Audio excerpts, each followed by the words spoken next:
Hi, everybody. Welcome to the Thursday edition of the CBSN Minnesota Morning Update. I missed you. It's been like 24 hours. I feel like we need to spend more time together. I'm Jason DeRusha. Let's talk about the weather, shall we? We're Minnesotans. It's what we do. Going to be a nice day today. It's a little breezy this morning. My colleague Heather Brown has been very agitated about the breeze. She feels cold. She feels cheated. She expected a beautiful 32 on her one-block walk into work today. And she's right. It is breezy out there. But it'll be better this afternoon. We should get into the upper 40s, which is significantly above average. And it should keep kind of rocking towards the weekend. So a nice day tomorrow, an even better day on Saturday, so enjoy that. Let's talk about vaccines. Some of our state's top leaders are in quarantine right now, including Governor Tim Walz. They were all at this news conference on Monday, and they were socially distanced and wearing masks. And one of the governor's staff members who was in this room tested positive for COVID-19 the next morning. So Minnesota's governor is currently in a 10-day quarantine. So is the lieutenant governor. So is the health commissioner. I'm not 100%. Well, the health commissioner just got her COVID vaccine, so perhaps the 2-week period hasn't passed yet to make her feel fully vaccinated. But the governor himself hasn't been vaccinated yet. He said that, he doesn't qualify under MDH guidelines, and he said he plans to get one when he is eligible. But, the flip side of this is the fact that the governor is the leader of the state. The U.S. Congress offered vaccines to all of the federal Congress people, the idea being you got to keep government moving. You can't have the leaders, the elected officials, without a vaccine when there's enough vaccine around for, 2 million Minnesotans have received a shot yet. So what do you think about this? Should the governor have been vaccinated? It's an interesting question. There's no right or wrong answer here. The governor is doing what many would say is the right thing. He's waiting for his turn in line. But I do think it's worth asking, even though he's modeling kind of good behavior, is there a point where you say, well, we get it. Yes, of course. I should wait in line, but you're the governor. Is it good to have the governor quarantining for 10 days? Can he still run the state? I don't know. Work it out. Work it out in the comments. Let's hear your thoughts on Facebook. And I'm very curious what people think. If I were betting, Ron, if we were betting on this, people will be very Minnesotan and say, you should wait your turn in line. No one should ever jump in front of the line. So we'll see. We'll see what you say. Jury selection resumes in the Derek Chauvin trial in just about an hour. 9 jurors have been selected. Kind of a switcheroo yesterday, all because of this pretrial publicity. So 2 jurors were dropped from the initial 7 who were selected week 1. They were asked about the $27 million settlement between the city of Minneapolis and George Floyd's family. Of the 7 who were re-interviewed, I think 5 of the 7 had said they heard of it. 2 had said the knowledge of the settlement really made it difficult for them to be fair. So those 2 were dropped, and attorneys questioned all day and added 2 more. Police are still looking into why a 21-year-old allegedly shot and killed 8 people in Atlanta earlier this week. Most of the victims were women, 7 of the 8. Most were Asian, 6 of the 8. The suspect told investigators that race wasn't motivating him. He said he had a sex addiction. Of course, he apparently admitted to killing 8 people, so I don't know why we should believe what he says when it comes to his motivation. But there is no question that this attack has Asian American communities on edge around the country, including here in Minnesota. This is a very, very big problem for me because it makes me scared to go anywhere. The attacks and violence against Asian Americans is not new and it's been increasing in the last year, but it's also been happening for a long time now.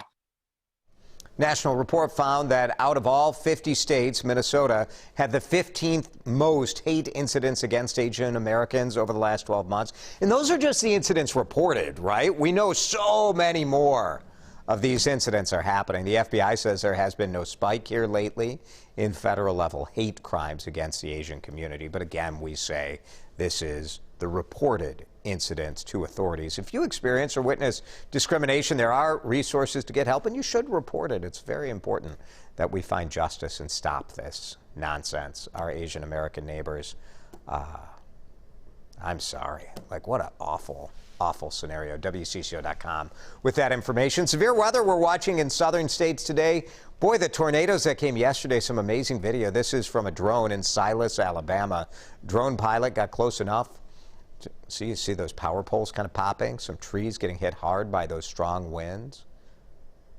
This looks like a movie, doesn't it? It's so eerie.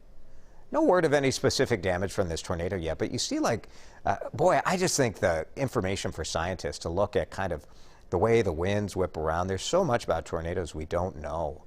And some of this video you think is going to be really helpful. Weather Service says the stormy pattern now moves into the Carolinas today, so we'll be watching that. Federal government says they're going to put billions of dollars into COVID-19 testing for schools. You know, as we bring school kids back to the building, they are going to test more. Biden administration announced they're allocating $10 billion to increase access to testing for students and staff. CDC is considering cutting classroom social distancing recommendations in half, which sounds significant, but local school districts have already made this decision. There's no way you can go back to full-time high school and have 6 feet of social distancing between the desks. Masks would still be required. CDC may strongly recommend classrooms keep windows open to promote better airflow. And luckily for Minnesota, most schools will be going back full-time after spring break in April. So opening the windows won't be as oppressive as if it were January. Did you fill out your taxes yet? I just kind of finished gathering my info this weekend. Now, well, we all have an extra month. Instead of April 15th, the IRS says they're going to give you till May 17th. Couple reasons for it. IRS is backed up, you know, just like every workplace. The IRS is dealing with COVID restrictions. The laws changed, tax laws changed, like right in the middle of tax filing season, so that complicated things. Well, accountants have asked for the help. Minnesota Department of Revenue, of course, remember this last year when the IRS delayed things and Minnesota was like, well, we don't know. Same deal is happening again here in Minnesota, so we'll see. They're going to have to change the tax deadline. Your whole Minnesota form is based on what you fill out on the federal form. Disneyland in California is getting ready to reopen. Those Disneyland parks in Cali have been closed for a year. They'll reopen starting April 30th, limited capacity, only California residents for the time being. Some of the really large crowd type things like the parades and the nighttime fireworks, that will be not happening. Those will be on hiatus when the parks reopen. In Florida, most of Disney World's parks are open. March Madness gets started tonight. Most of your brackets have a deadline of tomorrow around 11 a.m. So get cracking if you want to get in on that action. The first matchups, the play-in games, they call it the first four. They will be playing for a spot in the big board on the main bracket. So that's tonight, but the real action starts tomorrow. First round tips off right around 11:15. So get ready. I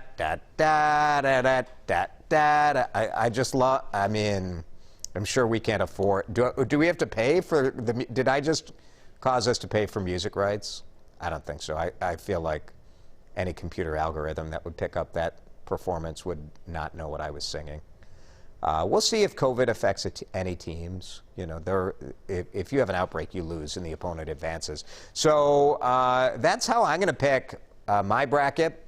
I'm looking at the teams most likely to get COVID, and then I'm having them lose. I don't know. Like, good luck picking your bracket, right? A lot of the experts, and we have the bracket challenge on WCCO.com. There's a little icon right on the main page, right below the CBSN Minnesota video screen. You'll see bracket challenge. Click on it. You can compete against us. You can win prizes. I think, like, oh, there's the music. I'll bring you like a Jimmy John's sandwich if you're the winner. That'll be great. There's the, Gets you going, doesn't it? Ba-da-da-da-da-da-da. Oh, love it. Love it. Next to Round Ball Rock by John Tesh. That's the greatest theme song, I think, for sports. Let's talk about the governor, and I can't wait to see what you're thinking. Oh, this is a great theme song, too. We're playing all the hits for you today. Should the governor have gotten vaccinated? He was trying to model good behavior, wait his turn. And now he's in quarantine because he was exposed or fears he was exposed. Lois says he should have been vaccinated. Thanks, Lois. Here's Debbie. Yeah, Debbie, you're that is a smart analysis. I think he's between a rock and a hard place. He really is. I mean, part of the deal is, like, if he jumps in line and gets it, I mean, I wouldn't say he's jumping in line. Like, he's a very essential employee to the state. But if he went first, the people who criticized him are the people who hate him anyway. So what's the downside? Thanks, Debbie. Cindy agrees. Oh, I'm surprised. I thought you guys were going to go all Minnesota on me. Oh, you got to wait in line. We love waiting in line in this state. We love a line. Just queue right up. John says no. Should have waited in line. Thanks, John. I don't know. There's no wrong answer. Joe says we have a democracy. He's just an elected official. He needs to wait in line. I get that sentiment, too. I do. I mean, that's why I love this question. It's any of you guys could convince me either way. Becca always leaves such good comments for us, and I think you're right on them. This is where my ad is on this. Not that anybody cares what I think, but Becca, it's nice that he's waiting his turn. I agree. But because he's the governor, I also would be okay with it if he got vaccinated right away. That's kind of where I'm at, Becca. I wish he wasn't quarantined right now, you know what I mean? And you want him to be able to do his job. He'll be able to do it fine. I mean, I think he's got a computer. Does the governor have a computer? He's probably got a computer. Zoom? Somebody can get it. Oh, yeah. Look at that. He's got access to all the news he needs from his streaming device, watching the CBSN Minnesota Morning Update. I know he's a big fan of the program, so Governor, we've given you some advice here. It's up to you. I would take it if I were you. Thanks for watching, everybody. See you tomorrow.